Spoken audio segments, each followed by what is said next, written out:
Bonjour à tous, bienvenue dans ce nouvel e-com guest. On reçoit aujourd'hui Darine Fayed de Mailjet, qui est donc la responsable juridique, mais également la DPO, soit la Data Protection Officer, délégué des protections de données. Voilà, qui va nous parler bien évidemment du RGPD.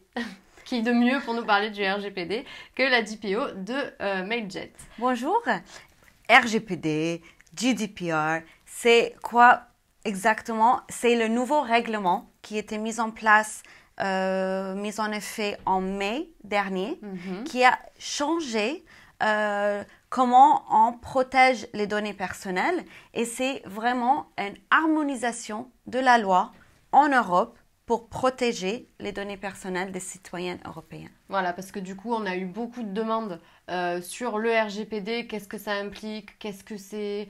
Est-ce que je suis concernée? Est-ce que je ne suis pas concernée? Mes utilisateurs, qu'est-ce qu'ils peuvent faire? Qu'est-ce qu'ils ne peuvent pas faire? Et c'est vrai que quand on a discuté de cette e-com guest-là, on a trouvé ça légitime d'en parler et que tu puisses nous donner tout ce qu'il faut savoir, nous en tant qu'utilisateurs, mais aussi pour les entreprises, savoir qu'est-ce qu'elles doivent faire pour se conformer également. Donc les données, on sait que c'est un sujet très très sensible parce que maintenant on est de plus en plus assaillis et on est espionné, harcelé et on en a marre. Donc maintenant on fait attention aux données et on veut absolument qu'elles soient protégées parce que même si on communique beaucoup sur internet, sur le web, il faut quand même qu'on garde une certaine privacy du coup pour qu'on puisse quand même être libre de ce qu'on donne et de ce qu'on répand sur le web. Donc tu vas nous parler de tout ça. Parfait. Donc la première étape, ça va être déjà de parler de l'intérêt du RGPD. Donc qu'est-ce que tu peux nous dire sur la répercussion du RGPD? Justement, avec l'arrivée de RGPD, ça a vraiment concrétisé et renforcé les droits des consommateurs. Donc aujourd'hui, les entreprises en Europe et d'ailleurs dans le monde entier, ils sont concernés parce que s'ils touchent ou traitent une donnée personnelle, ils sont vraiment dans le sujet et c'est un sujet très important. C'était l'arrivée de RGPD, c'était en effet en mai dernier, donc on voit vraiment il y avait une pic d'intérêt. Donc si c'était une recherche sur Google, en tapant le mot RGPD ou protection de données personnelles ou nouvelle loi, on voyait le pic d'intérêt. C'était par rapport juste avant mai. Le mois de mai, c'était vraiment une énorme courbe. Ouais, et depuis, c'était bien... ça a bien descendu, ouais. Un peu descendu. Mais c'est très important de ne pas dire que c'était juste un exercice à faire avant l'arrivée en mai. On a coché les cas, voilà, c'est fini, on ferme le bouquin et on change de sujet. C'est vraiment qu'il faut rester dans la culture de protection de données personnelles, comment on peut toujours se mettre en place. C'est pas juste l'implémentation des éléments pour se mettre en conformité, mais c'est justement comment on continue à respecter les droits de nos clients, de nos consommateurs. Le suivi, voilà, il faut continuer un suivi. Donc peut-être tu pourrais rappeler exactement le RGPD, qu'est-ce qu'il implique, enfin, alors exactement, pas exactement, mais en tout cas, globalement, qu'est-ce qu'il implique vraiment pour les entreprises et qu'est-ce qu'il implique vraiment pour les utilisateurs? Donc il y a aujourd'hui plus de droits chez le consommateur. Donc, eux, ils ont le droit aujourd'hui de l'information, quel type de données toutes les sociétés gardent sur eux, droit de l'oubli, ça c'est un nouveau élément, nouvel élément parce que là, le droit d'oubli, c'est pas juste un droit de suppression, c'est vraiment quelque chose un peu plus forcé, renforcé.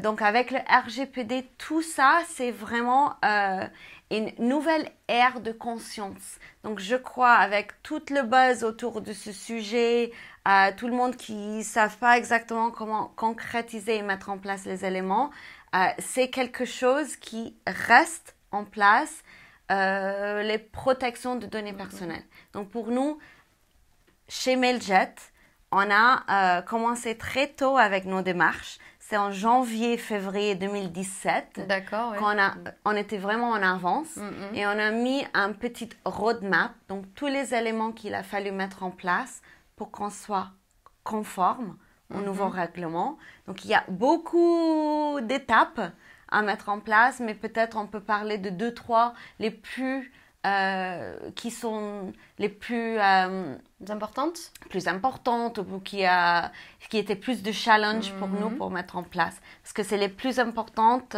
par exemple, de faire un registre de données personnelles. Donc, c'est un registre de données qu'il faut garder dans l'entreprise pour avoir cette vue globale des données stockées et traitées chez l'entreprise. D'accord. Donc, du coup, pour revenir juste sur l'intérêt du RGPD, on se rend compte que ça a mis du temps quand même à mûrir dans les esprits. Je crois, juste avant mai, il y avait une grande panique parce que des gens, ils avaient peur des amendes de la part de la CNIL ou peur juste des conséquences. Oui. Après la date, le jour G, ça va arriver, on n'est pas... Donc, c'était un peu le panique, notamment la raison pour laquelle la recherche était faite et aussi les conséquences. Donc, on a vu le 24 mai beaucoup de mise à jour des politiques de confidentialité. C'était des fameux emails qui étaient envoyés. We updated our privacy policy. On a eu ces mises à jour vraiment quotidiens. À titre d'exemple, chez Mailjet, on a vu le record battu le jour G. Le 24 mai, on a envoyé plus de 46% de mails de moyenne. Quasiment la moitié en plus?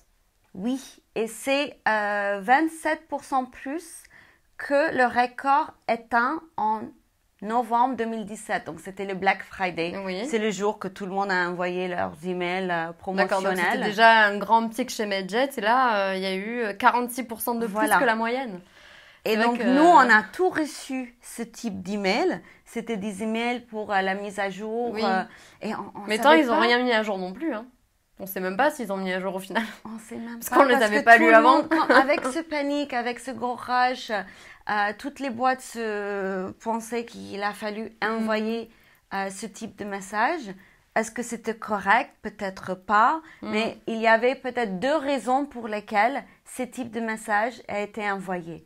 Un, c'était pour respecter le droit à l'information. Ces entreprises avaient certainement une obligation d'informer les consommateurs pour les raisons pour lesquelles ils traitent leurs données. Donc, pourquoi ils ont eu leurs données, qu'est-ce qu'ils font avec. Donc, ce type de message était obligatoire. Avec le RGPD, d'accord, ok.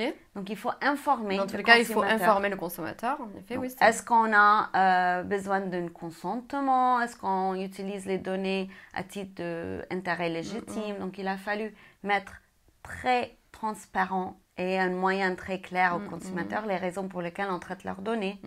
Deuxième raison, c'était aussi une sorte de réqualification ou re-engagement de consentement du utilisateur. Donc peut-être dans le passé, on n'avait pas obtenu le consentement requis de la part de nos clients. Oui. Et qu'il a fallu redemander. Donc c'était aussi un moyen de dire... Nous, on est une marque, souvenez de nous, on va re-engager votre consentement. Si vous voulez encore recevoir nos newsletters, merci de cliquer ici, ce type de message. Donc, on a vu beaucoup de oui, là, il y a eu... Ah oui, là, c'est vrai que cette période-là, on a été harcelés d'emails. Mais en effet, vu qu'on les avait pas lus avant, forcément, c'est politique, on n'en sait rien, en fait. Quand on s'y intéresse pas plus que ça... Bien qu'on devrait vraiment s'y intéresser parce que nos données sont précieuses. Hein. Nos données sont très précieuses et la data, c'est vraiment ce qui est le plus vendu en fait au final. Hein. C'est sur ça que beaucoup de gens font leur beurre, faut le dire. D'ailleurs, la CNIL, elle est tombée sur plusieurs entreprises qui n'étaient pas du tout dans les règles en fait. Donc exactement, la CNIL, ils ont reçu plus de 40% des notifications de la part du public. Donc là, ils étaient bombardés depuis mai dernier de toutes sortes de requêtes et demandes de personnes pour faire une petite investigation sur les entreprises qui ne respectaient pas leurs droits. Ah oui, bah, après, c'est vrai que c'est quand même important de... 7 par jour depuis le 25 mai. Mm. C'est beaucoup. C'est énorme, c'est C'est énorme. beaucoup. Parce qu'on voit, en fait, on voit ces consommateurs qui ont un peu plus de conscience qu'avant. Avec l'effet des RGPD, Oui. avec le buzz autour de ce sujet, tout le monde maintenant, ils prennent en main leurs droits, Oui, le c'est ça. respect de leurs données personnelles. Et c'est pour ça que Ils font les valoir leurs entreprises droits. devraient se mettre en conformité justement pour respecter la suite et pour éviter ces genres de GDPR fails. Et parce que du coup, le contrôle, il consiste en quoi en fait? La CNIL, on va dire, elle contrôle. Qu'est-ce qu'elle fait exactement? Bah, la CNIL est là pour une autorité sur les protections de données personnelles. Donc, ils vont faire une investigation D'accord. si l'entreprise ou la boîte est bien en conformité. Donc, s'il respecte ces demandes, s'il y a un consommateur qui demande auprès d'une certaine société de faire valoir ses droits de l'information, droits d'oubli, et si cette entreprise ne respecte pas cette demande, ils ne sont pas en conformité. Donc, ils sont susceptibles d'avoir une amende ou une mise en demeure de la part de la CNIL. D'accord. Donc en fait, la première étape, d'après toi, c'est en effet déjà d'identifier quelles données on a. C'est ça en tant qu'entreprise, quelles données on a. Exactement. Donc il y a, comme je disais tout à l'heure, il y a beaucoup d'étapes à suivre pour se mettre en conformité. La plus importante, à mon avis, c'est vraiment le registre des données. Et ça consiste à quoi le registre de données? Ce fameux article 30 de RGPD, c'est pour avoir une vue globale de toutes les données qui sont traitées chez l'entreprise. Donc, pour avoir un œil sur les types de données collectées, la durée de rétention de ces données, s'il y a un transfert de ces données, donc tout sort qui est le responsable de traitement de ces données personnelles. Donc, il faut avoir cette vue globale pour ensuite répondre aux autres exigences RGPD. Donc, notamment, il y a un modèle sur le site de la CNIL qui peuvent nous aider facilement à construire ce registre. Et du coup, le DPO, donc ton rôle aussi à toi, il consiste en quoi réellement dans le cadre du RGPD? Donc le DPO est là pour répondre aux exigences au RGPD. Donc il est là pour piloter la mise en conformité RGPD. Il est là pour être l'interlocuteur privilégié vis-à-vis la CNIL et aussi pour répondre vis-à-vis les personnes concernées sur toute question ou demande concernant les protections de données personnelles. Donc c'est à la fois en interne pour sensibiliser les personnels et les salariés sur ce sujet important, et à la fois aussi pour interagir avec les autorités, avec les personnes concernées, pour avoir ce respect des données concernées. Ok. Et parce que donc tu le marques bien ici, mais donc il y a bien les données externes, donc qu'on va récupérer, mais il y a aussi toutes les données internes. Donc en effet, les données de nos salariés, c'est aussi des données soumises au RGPD. Exactement. Toutes données qui peuvent identifier une personne spécifique. C'est ça une donnée personnelle. Donc ça peut être un CV avec une photo de quelqu'un. Donc c'est une CV de nos salariés en stock, en traite dans l'entreprise. Donc c'est une donnée personnelle qu'il faut protéger. Donc il faut mettre en place des éléments et des mesures de sécurité technique et organisationnelle dans l'entreprise pour pouvoir protéger ces données. Données peuvent aussi être les données collectées de nos clients. Par exemple, un formulaire en ligne pour pouvoir envoyer les newsletters et les emails. On va collecter le nom de la personne, on va collecter leur adresse email, adresse postale. Tout ça, c'est des données personnelles qu'il faut aussi protéger et garder en haute sécurité dans l'entreprise. Du coup, ce qui est important aussi, c'est pas seulement nous, qu'est-ce qu'on a comme données et comment nous on les sécurise, mais c'est aussi les fournisseurs et les prestataires avec qui on travaille. Exactement.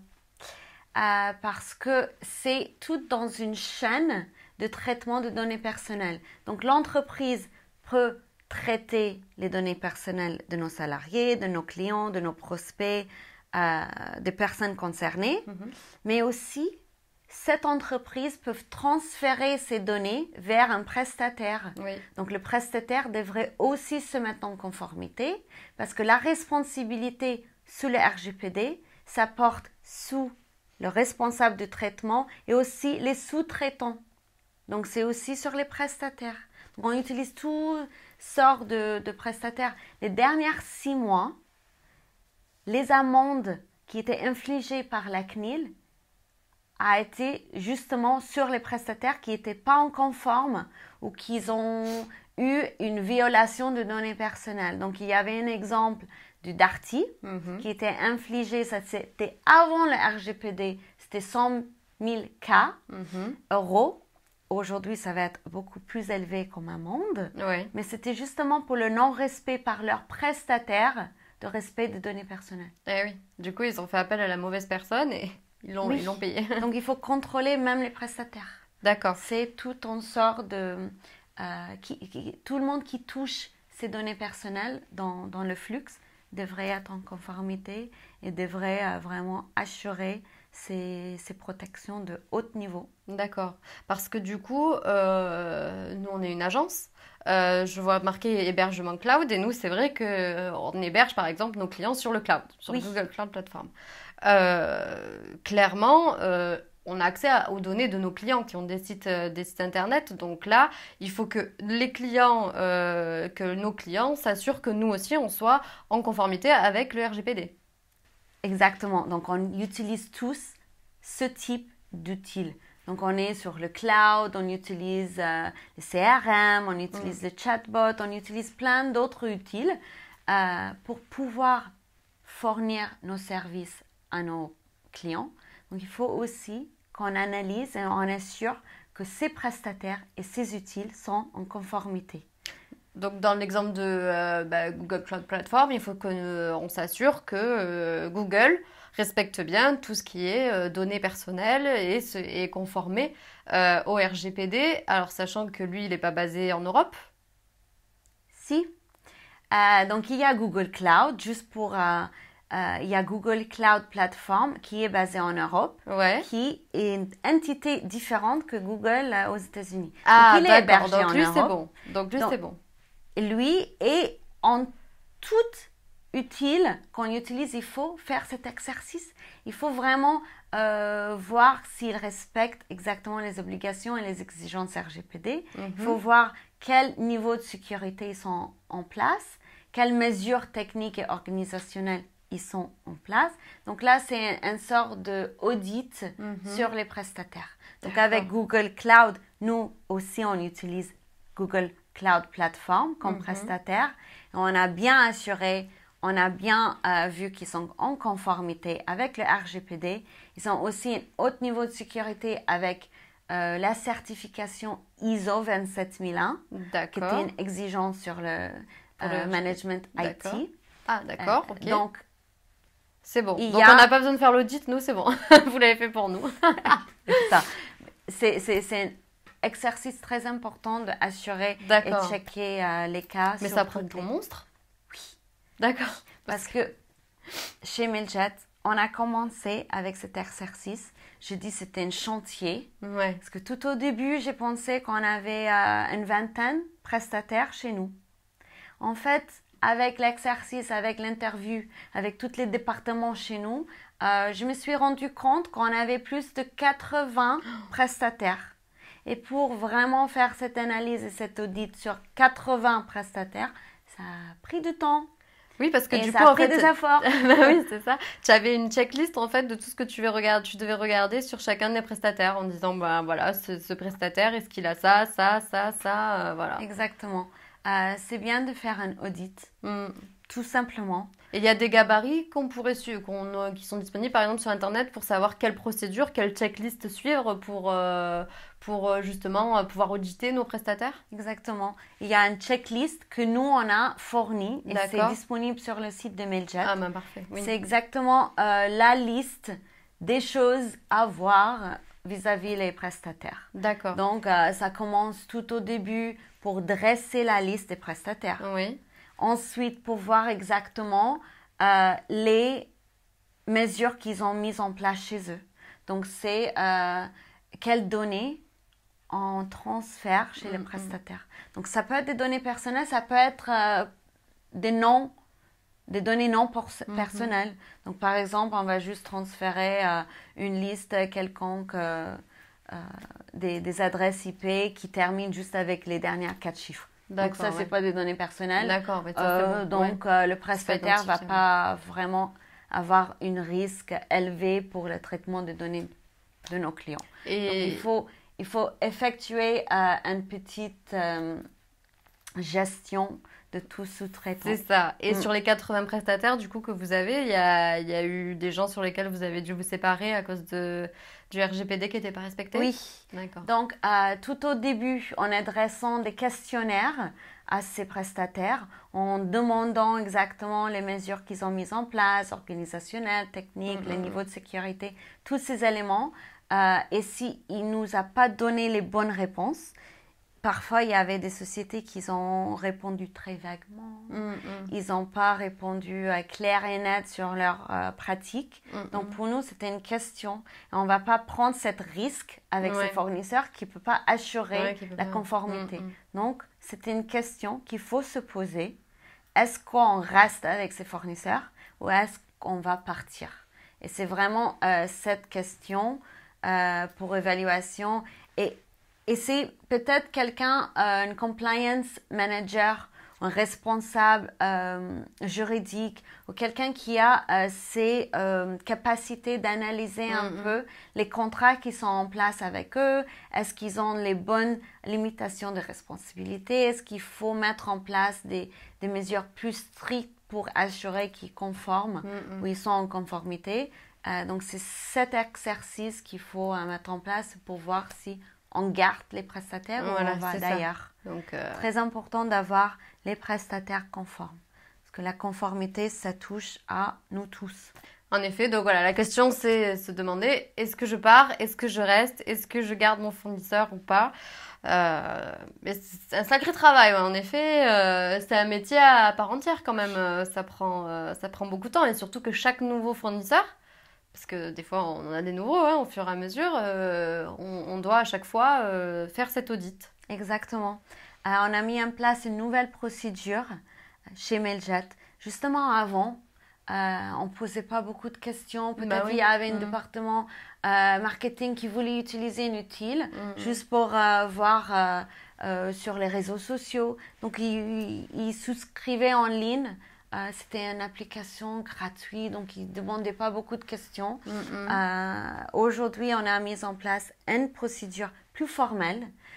Toute application, tout outil qu'on veut utiliser chez nous, il faut vraiment passer par une validation, soit de moi-même, soit de la personne responsable, vraiment pour voir si ce prestataire va respecter les données personnelles, qu'est-ce qu'ils font avec les données, c'est transféré chez eux, est-ce qu'ils vont le supprimer à temps utile, est-ce qu'ils vont le garder pour une durée, voilà, donc il faut voir ces petits détails chez le fournisseur. D'accord. Oui, c'est pas gagné. En plus d'être sûr que vos fournisseurs soient des fournisseurs fiables et qui respectent le RGPD, il faut aussi s'attendre à ce que les clients demandent de plus en plus de choses et du coup réviser des processus internes. Donc je te laisse en parler un peu sur ce que les clients peuvent demander exactement. Exactement. Pour nous, c'est une étape clé dans la mise en conformité. Donc c'est vraiment le fait que les consommateurs et les clients aujourd'hui, ils ont pris plus de conscience avec leurs nouveaux droits. Donc, on voit tous les jours les demandes pour respecter leurs droits d'oubli. Par exemple, tu vas recevoir un email d'une part d'une marque que tu connaissais pas très bien et tu veux être supprimé complètement de cette boîte. Voilà. C'est du spam, quoi. Pour toi, tu le vois comme du spam. Oui. Donc, le droit d'oubli, c'est pas juste de faire un désabonnement ou des inscriptions sur leur site. c'est une étape un peu plus. C'est vraiment d'être supprimé, oublié complètement dans leur base de données. Donc, ça implique un processus IT qui est une étape un peu plus concrète. Ça veut dire, au lieu juste de mettre le nom de la personne ou l'adresse email sur une liste de désabonnements, c'est de supprimer complètement ces données personnelles des bases de données. Donc, ça veut dire, c'est un processus IT, une anonymisation de données ou un hashing. Oui, donc, au lieu de darine@mailjet.com, pour vraiment respecter le droit d'oubli, ça va être xxx@mailjet.com. Donc, comme ça, c'est vraiment, on ne peut pas savoir, on ne peut pas identifier. Voilà. Les données personnelles sont oubliées dans les bases de données. C'est vraiment un respect de ces demandes. Et du coup, chez MailJet, il y a eu beaucoup plus de demandes suite justement au RGPD, ouais. Carrément. Donc avant, il y a un an, peut-être on recevrait quelques demandes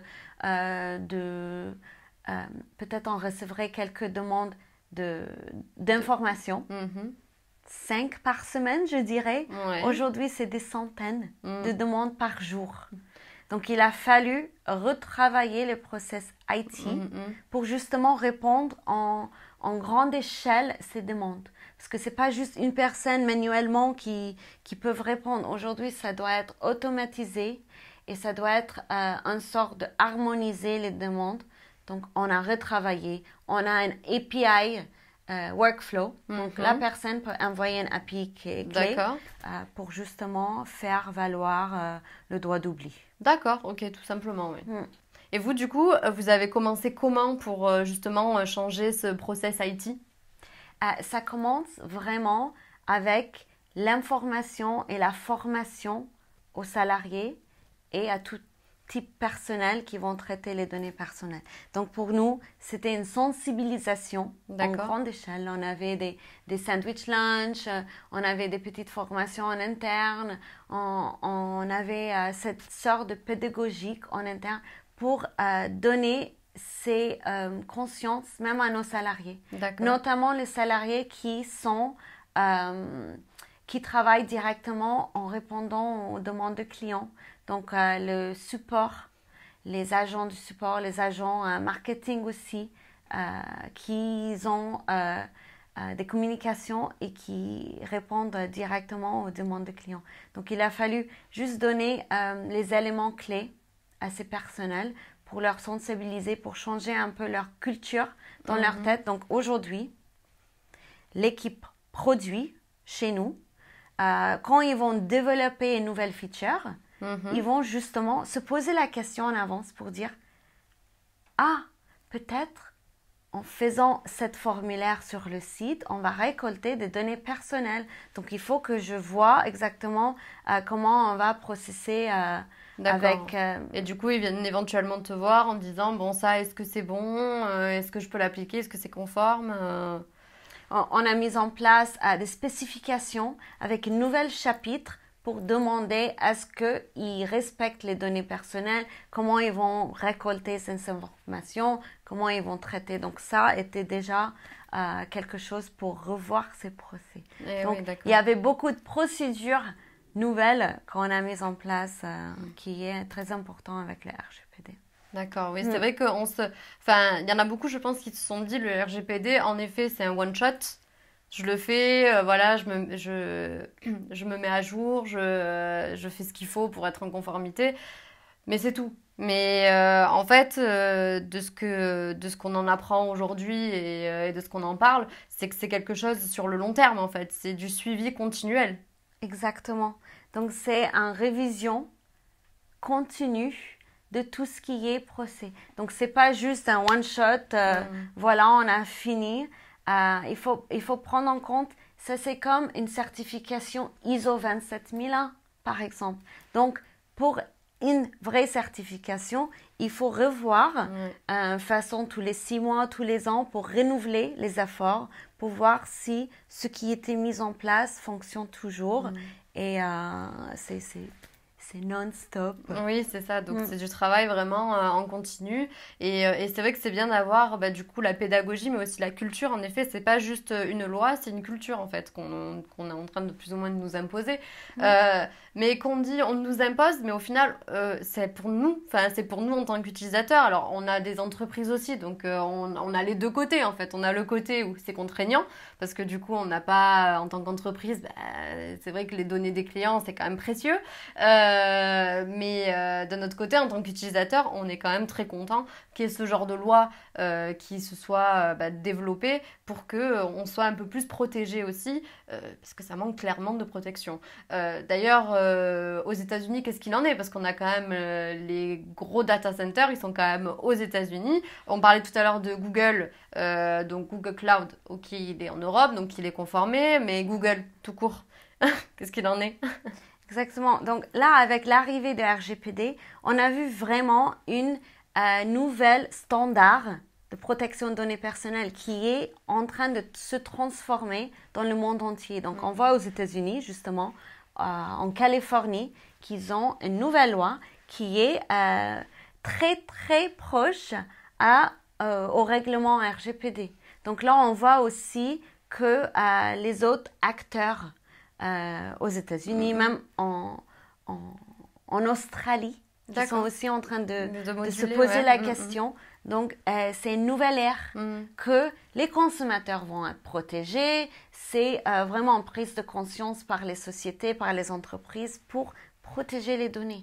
Donc, aujourd'hui, on met en place ces procédures, on met en place un peu des chantiers, des ouvrages pour faire fonctionner. Mais après, ça va être quelque chose qui est plus automatisé dans nos consciences, dans la façon de traiter le travail quotidien. De toute façon, ça semble quand même très logique que ça se répande dans le monde, étant donné que le web est mondial. Il n'y a pas de limite, il n'y a pas de frontières. C'est même insensé que ça s'arrête juste à l'Europe. Donc, c'est normal que tout le monde se conforme au fur et à mesure. Alors après, il y a des juridictions différentes. Voilà, mais c'est vrai que voilà, on sait, quand on navigue sur Internet, on ne sait même pas sur quel serveur on est. Si le serveur qu'on utilise, est-ce qu'il est n'importe où, en Asie, aux États-Unis, au Canada, on n'en sait rien. Et en fait, on ne sait même pas sur quoi on est basé comme juridiction. Mais toujours est-il que c'est bien de savoir aussi que, par exemple, les États-Unis, dont la Californie, donc peut-être ça, il y a beaucoup d'États avant ça, mais voilà, peut-être que ça va en effet s'uniformiser. Voilà. Ça va arriver.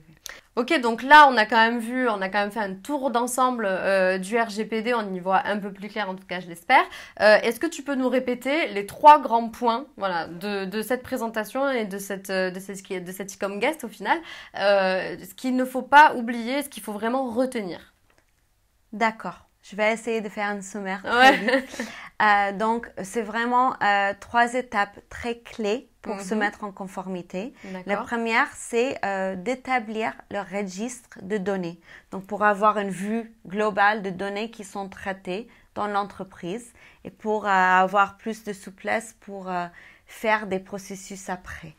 Deuxième grande étape, c'est vraiment l'audit de tous les fournisseurs. Donc là, c'est le fait que la responsabilité, ça porte sur l'entreprise, mais aussi sur tous les outils et prestataires qui sont utilisés, dans tous les flux de données. Donc, c'est cet audit qu'il faut vraiment assurer que tout le monde va prendre en compte la protection de données avec une sécurité très haute.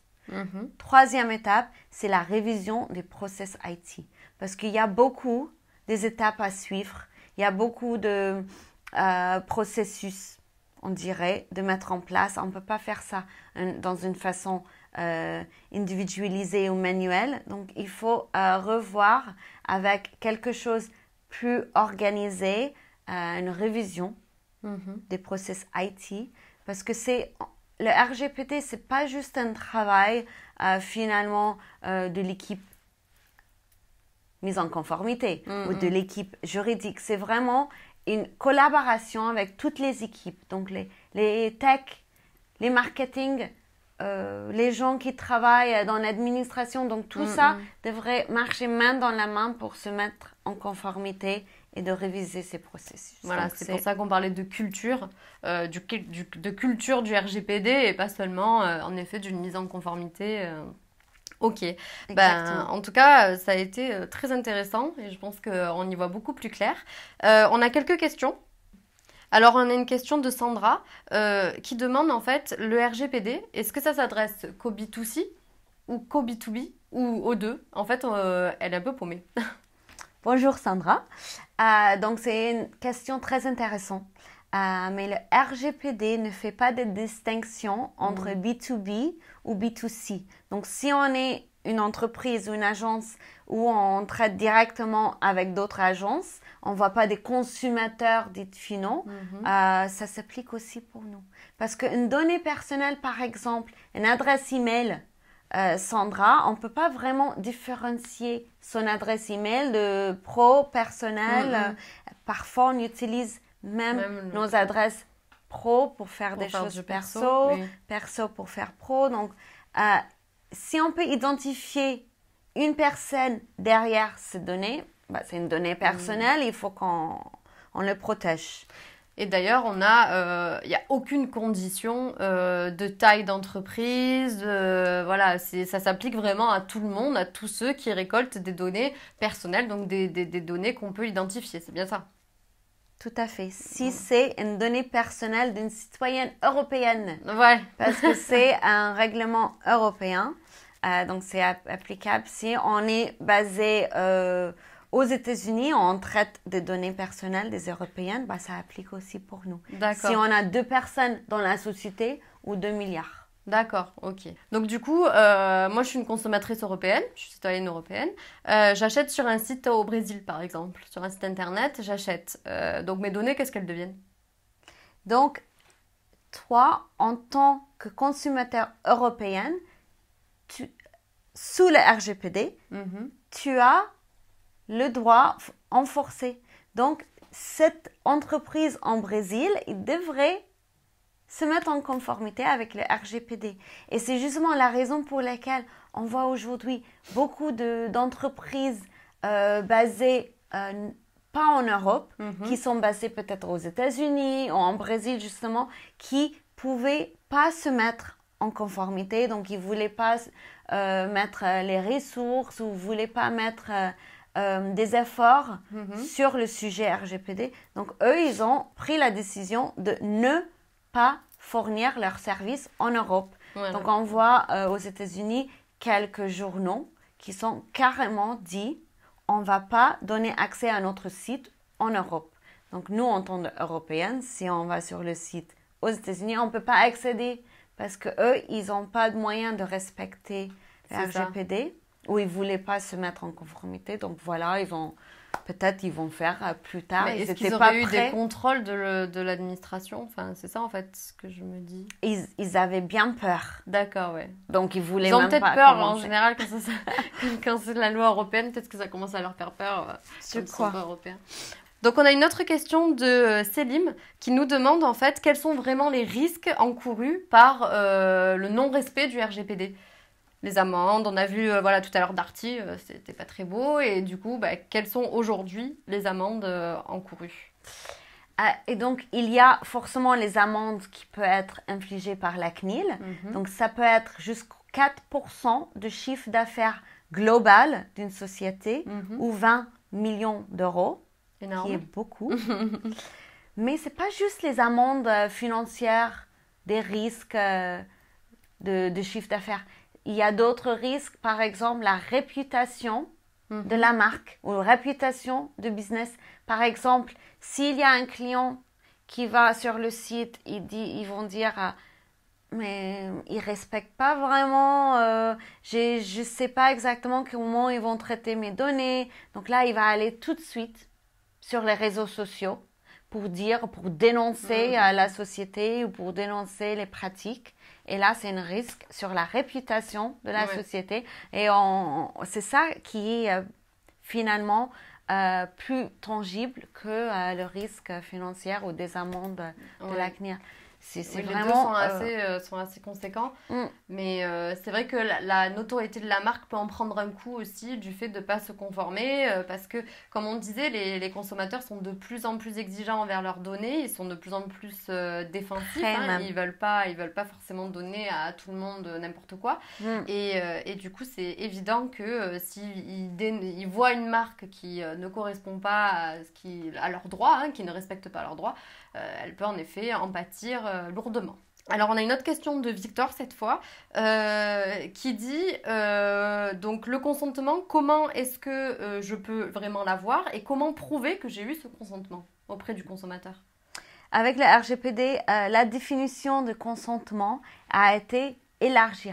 Donc, il faut vraiment un acte spécifique, concret, exprès pour obtenir ce consentement. Et pour prouver, il faut le jour J qu'il y a un contrôle ou même si le consommateur il dit mais comment vous avez eu mes informations, comment vous m'envoyez cette newsletter, là il faut vraiment prouver. Il faut vraiment utiliser par exemple un email double opt-in. Donc si une personne va sur le site pour enregistrer, pour recevoir le newsletter, après il va recevoir cette email confirmation qui va dire vous avez vraiment accepté de recevoir notre newsletter et voilà avec la voix brand voice de la société, quelque chose qui est plus mignon. Donc il ne faut pas juste toujours utiliser les mots juridiques. Non. Ils ne sont pas très sexy d'ailleurs. Voilà, donc on peut faire des choses plus fun, mais pour qu'ils puissent cliquer et accepter.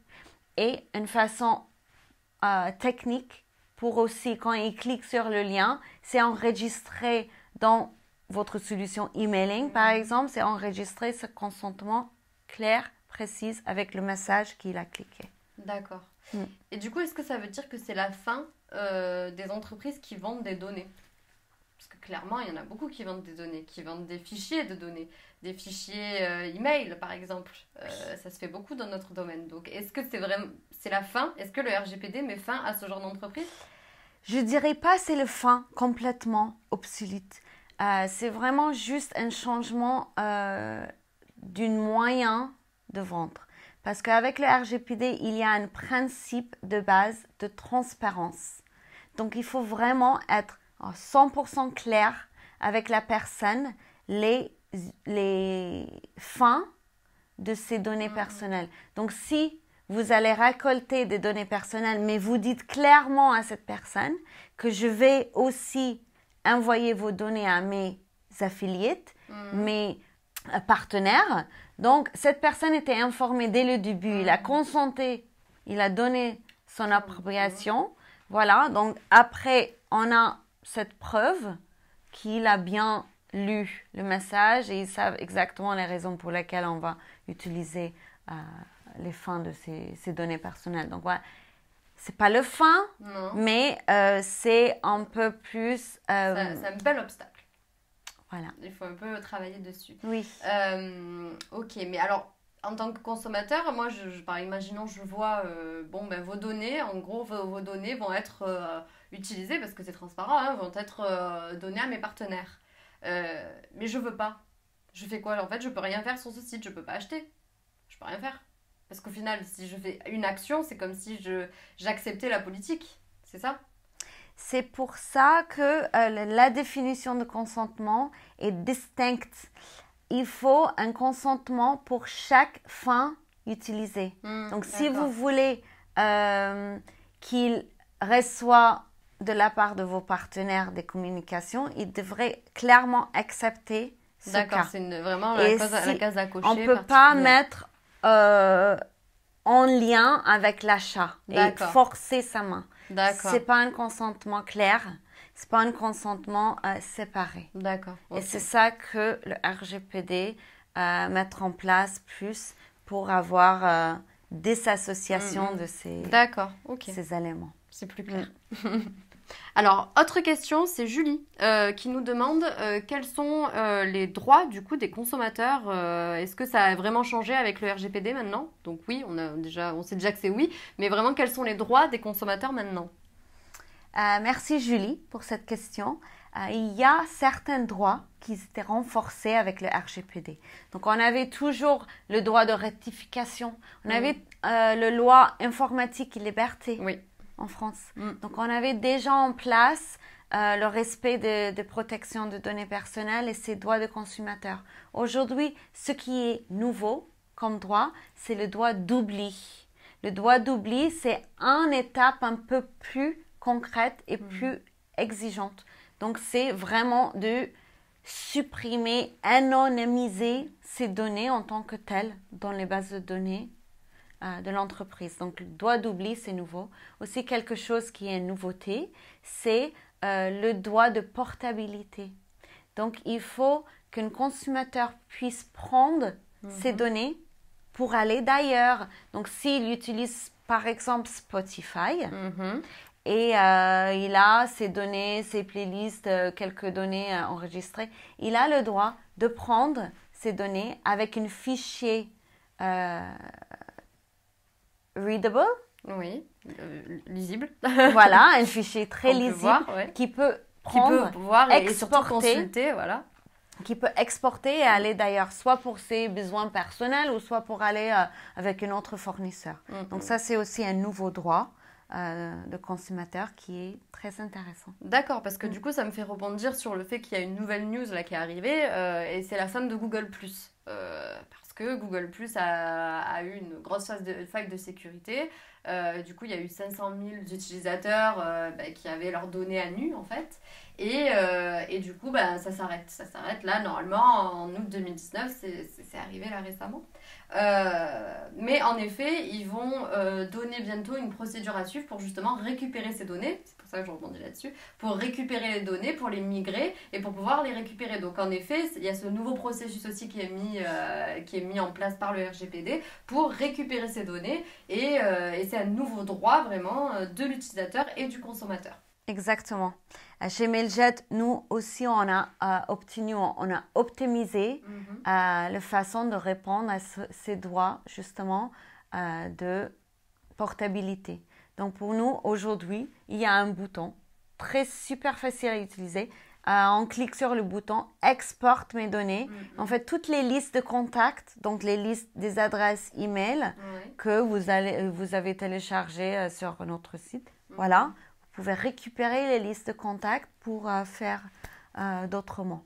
Donc, il faut respecter et toujours avoir ces procès IT mis en place pour optimiser et faire de une façon assez vite. Parce que si un consommateur nous demande de faire valoir ses droits d'oubli, droit de l'information, droit de rectification, on a une période très courte pour répondre. Donc, on a 4 semaines. 4 semaines pour répondre à cette demande. Et du coup, comment lui prouver qu'on l'a supprimé, par exemple? S'il demande le droit à l'oubli, comment lui prouver qu'on l'a plus ou qu'on a anonymisé ses données? Il y a si vous pouvez sortir un log pour montrer que c'était une procès qui était bien identifiée, bien supprimée, voilà. D'accord. Donc, ou le log. On a fait la recherche dans nos bases de données, vous n'existiez plus. D'accord. Donc, quelque chose qui est concret, qui est lisible, que le consommateur peut voir de ses propres yeux et peut ne pas penser qu'il se fait avoir d'une manière ou d'une autre. Oui, ça peut justifier. Ok. Alors, on a une dernière question de Cédric qui aimerait savoir, lui, il s'est mis en conformité et il aimerait savoir comment le prouver à ses consommateurs. Qu'est-ce qu'il doit faire pour prouver à ses consommateurs qu'il est bien en conformité avec le RGPD? Pour prouver la conformité, c'est une très bonne question. Il y a des moyens vraiment de s'assurer que le message vis-à-vis des clients sont sur le site internet. La politique de confidentialité s'est mise à jour. Mais pour vraiment être en conformité et prouver cette conformité, il existe des certifications. Aujourd'hui, la CNIL il n'y a pas une société agréée par la CNIL pour avoir cette certification. C'est en train d'être mis en place. D'accord. Mais il existe la certification pour les exigences RGPD. Donc, il y a par exemple certaines entreprises en France qui fournissent une certification qui ressemble beaucoup à la certification ISO 27001. D'accord. Donc, c'est pour mettre en place toutes les étapes et toutes les obligations RGPD et pour prouver que c'était bien coché. D'accord, que c'est bien mis en place, c'est Oui. bien en conformité. Oui. Ok.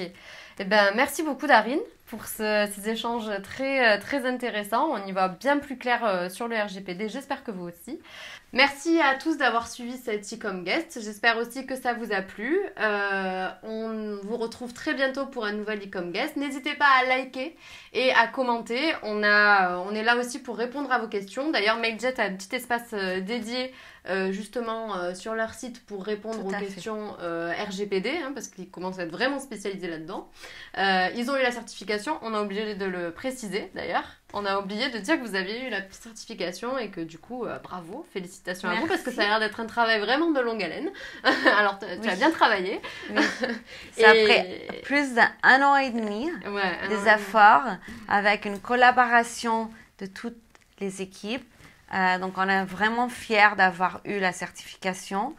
C'est de la part de AFNOR Certification. C'est leur certification AFAC. C'est pour répondre aux exigences RGPD. Donc, on est très fiers. Oui. Et justement, il y a le rubrique sur le site Mailjet pour répondre à toutes questions RGPD et pour avoir les emails en conformité RGPD. Donc, merci beaucoup. Merci et puis bravo encore. Et à très bientôt pour un nouvel e-com guest. Au revoir. Bye bye.